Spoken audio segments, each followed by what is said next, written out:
नमस्कार विद्यार्थी मित्रांनो, स्वागत आहे तुमचे आपल्या YouTube चॅनलमध्ये.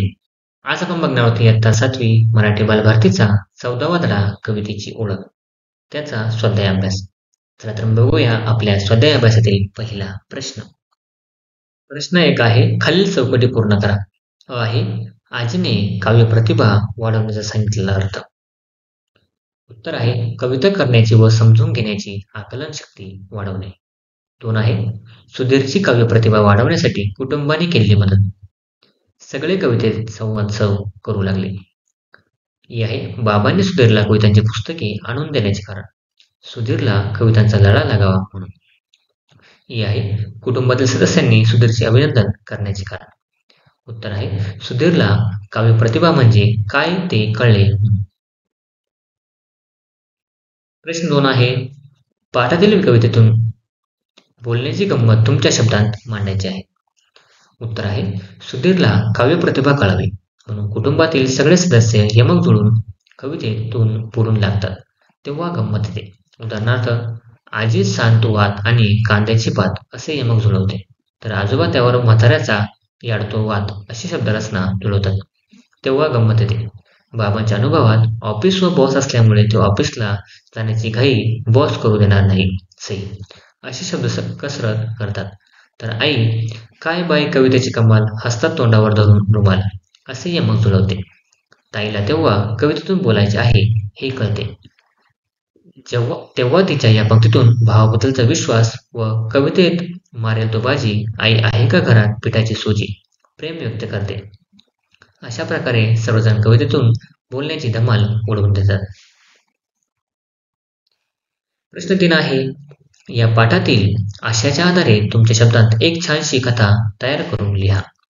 तर तुम्हाला इथे कथा तयार केलेली दिली आहे. प्रश्न 4 आहे, आम्ही चित्र काढतो या विषयावर तुम्ही व तुमचे वर्गमित्र यांच्यातील संवाद कवितेच्या माध्यमातून सादर करा. उत्तर आहे, कविता. मी आणलाय ब्रश, चला चित्र काढूया फ्रेश. रंजना, मी काढलंय चित्र पण दिसतंय थोडं विचित्र. कविता, बगळा झाला गोरा पायात त्याच्या दोरा. रंजना काय म्हणते, माझ्या चित्रात राजा वाढवत आहे भाज्या. कविता काय म्हणते, चित्र काढणे नाही सजा, चित्र रंगवण्यात येते मजा. प्रश्न 5 आहे, पाठातील कोणता काव्यसंवाद तुम्हाला सर्वाधिक आवडला ते सकारण सांगा. उत्तर आहे, काव्यसंवादाच्या शेवटी सुधीर पुस्तक वाचून झाल्यावर त्याचा जो काव्यसंवाद आहे तो मला सर्वाधिक आवडला. आपण चॅनल नवीन असाल चॅनल सबस्क्राईब करा, व्हिडिओ लाईक करा आणि व्हिडिओ जास्तीत जास्त शेअर करा, कारण त्याने वाचलेल्या पुस्तकामधून त्याला लागलेली कवितेची गोडी त्याच्या संवादातून जाणवते.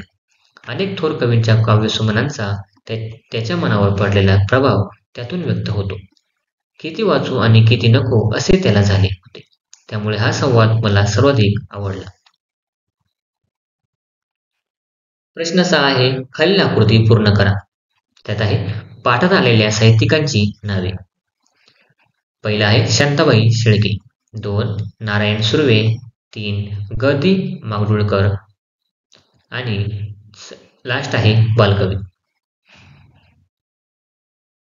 चला चर्चा करूया. पहिला आहे, तुम्हाला कविता करायला आवडत असल्यास तुम्ही त्यासाठी कोणते प्रयत्न कराल. उत्तर आहे, मला कविता करायला आवडत असल्यास मी कवितांची निरनिराळी पुस्तके वाचेन, शक्य तितक्या जास्त काव्य संमेलनास हजेरी लावेन, छोट्या छोट्या कविता तयार करण्याचा प्रयत्न करेन. नेक्स्ट आहे, तुम्ही काव्यरचनाचा कार्यक्रम ऐकला असल्यास तो तुम्हाला कसा वाटला याबाबत मित्रांशी चर्चा करा. उत्तर आहे, एकदा आमच्या गावात होळी सणानिमित्त काव्यरचनेचा कार्यक्रम होता. मी माझ्या बाबांसोबत तो ऐकायला गेले होते. त्या दिवशी झालेल्या कार्यक्रमात अनेक कविता या विनोदांवर आधारित होत्या.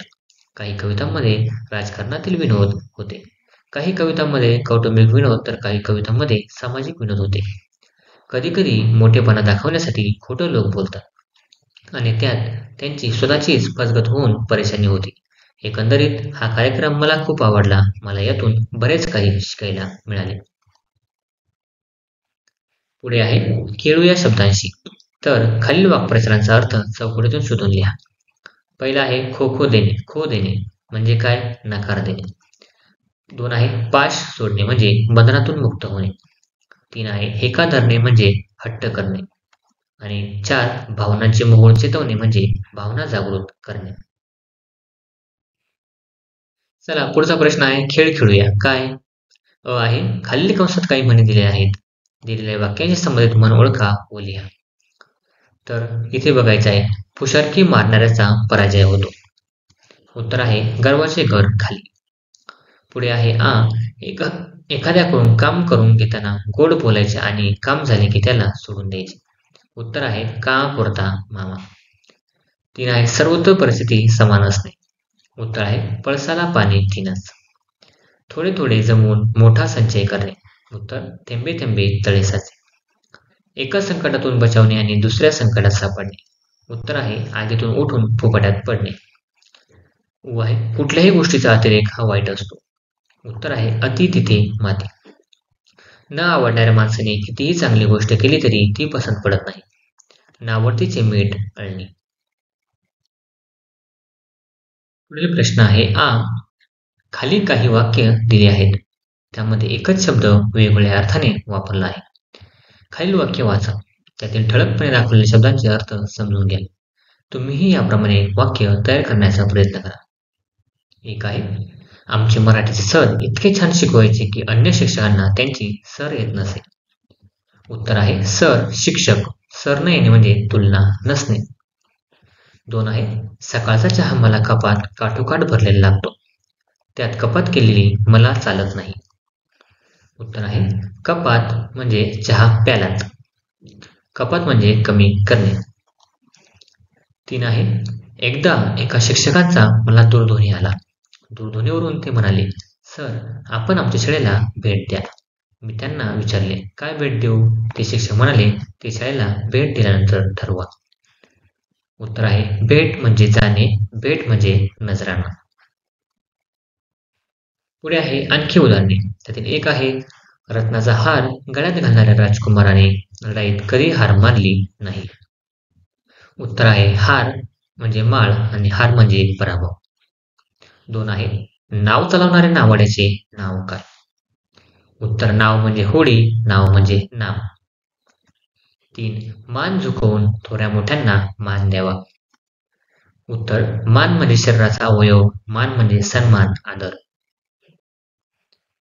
पुढे आहेत आपण चॅनल नवीन असाल चॅनल सबस्क्राईब करा, व्हिडिओ लाईक करा आणि व्हिडिओ जास्तीत जास्त शेअर करा. तर विचार करा म्हणजे काय लिहिलंय. तुम्ही दरवर्षी अनेक प्रकल्प करत असाल. यावर्षी तुम्ही केलेला प्रकल्प कोणता व तो कसा पूर्ण केला त्या सर्व कृती कामावर लिहून त्यांचा उक्तकथा बनवा. आपण समजून घेऊया काय वाक्य म्हणजे काय आहे. हे आपण अभ्यासले आहे. वाक्यांचे विविध प्रकार आहेत. त्यातील काही वाक्य प्रकारांची माहिती आपण करून घेणार आहोत. एक आहे विधानार्थी वाक्य म्हणजे ही वाक्य वाचा. काय आहे माझे घर दवाखान्याजवळ आहे. दुसरं तो रोज व्यायाम करत नाही. या प्रकारच्या वाक्यात केवळ विधान केलेले असते म्हणून त्यांना विधानार्थी वाक्य म्हणतात. 2 आहे प्रश्नार्थी वाक्य. ही वाक्य काय आहे तुला लाडू आवडतो का म्हणजे याच्यावर प्रश्नचिन्ह आहे. हे काय म्हणायचे प्रश्नार्थी वाक्य. 3 उद्गारार्थी वाक्य. अरे रे फार वाईट झाले. अरे रेच्या पुढे शाब्बास हे वाक्य असतात ते उद्गारार्थी वाक्य असतात. 4 आहे आज्ञार्थी वाक्य. मुलांनो रांगेत चला. उत्तम आरोग्यासाठी व्यायाम करा. अशा वाक्यांना आज्ञार्थी वाक्य म्हणतात. पुढे आहे वर दिलेल्या 4 प्रकारातील वाक्यांची नमुने तयार करा. पहिलं आहे विधानार्थी वाक्य. मी दररोज शाळेत जातो. मी नियमित अभ्यास करतो. 2 आहे वरील वाक्यात केवळ विधान केले आहे म्हणून त्यास विधानार्थी वाक्य म्हणतात. 2 आहे प्रश्नार्थी वाक्य. तू दररोज शाळेत जातोस का. 2 आहे तू कधी अभ्यास करतोस. हे प्रश्नार्थी वाक्य आहे. 3 आहे उद्गारार्थी वाक्य. पहिला आहे शाब्बास जिंकलास तुम्ही. 2 आहे अरे रे त्याला खूप मार लागला. वरील वाक्यात शाब्बास अरे रे हे भावनेचे उद्गार आहेत म्हणून त्यास उद्गारार्थी वाक्य म्हणतात. 4 आहे आज्ञार्थी वाक्य. सगळ्यांनी रांगेत उभे राहा. 2 आहे दररोज व्यायाम करा. हे आज्ञार्थी वाक्य आहे. Thanks for watching video. इयत्ता 7वीच्या मराठी, सेमी आणि इंग्रजी या माध्यमांच्या सर्व विषयांच्या स्वाध्यायाच्या नवनवीन व्हिडिओसाठी चॅनलला सबस्क्राईब नक्की करा, लाईक करा, कमेंट करा आणि वर्गमित्रांना शेअर करा.